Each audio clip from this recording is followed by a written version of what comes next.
A congressional committee grilled the leaders of Kroger's and Albertsons grocery store chains over their proposed merger. No surprise, the companies claim food prices will not go up and add that the prices should actually decrease.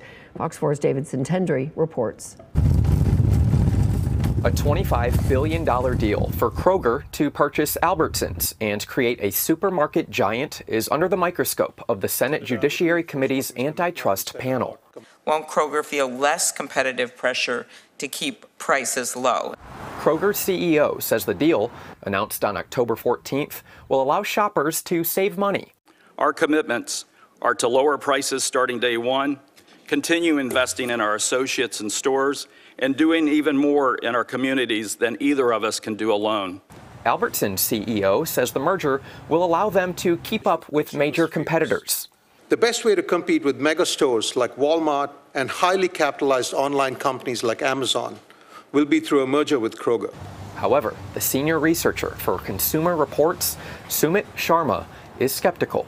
Kroger and Albertsons claim that this merger will benefit consumers. We are not convinced. Sharma believes if Kroger soaks up one of its main competitors in Albertsons, it might give too much control over customers to the grocery chain. Kroger's 2021 fact book lists Albertsons as one of its main competitors in 5 out of 10 of Kroger's top markets, covering a total of 546 Kroger stores.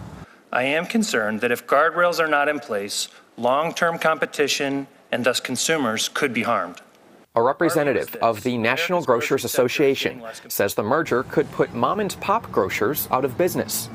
With the merger of Kroger and Albertsons, what we fear is the creation of another power buyer like Walmart, where the combined firm gains significant more leverage over suppliers. Countless grocers have been put out of business in areas where we now consider food deserts through successful predatory pricing campaigns. Kroger projects the merger will pass along $500 million of savings to customers, but it can't put a timetable on that figure. Albertsons operates Tom Thumb, a popular chain in North Texas. It's unclear how those stores and other connected chains will be affected. The merger and questions around it come during a period of record-setting inflation.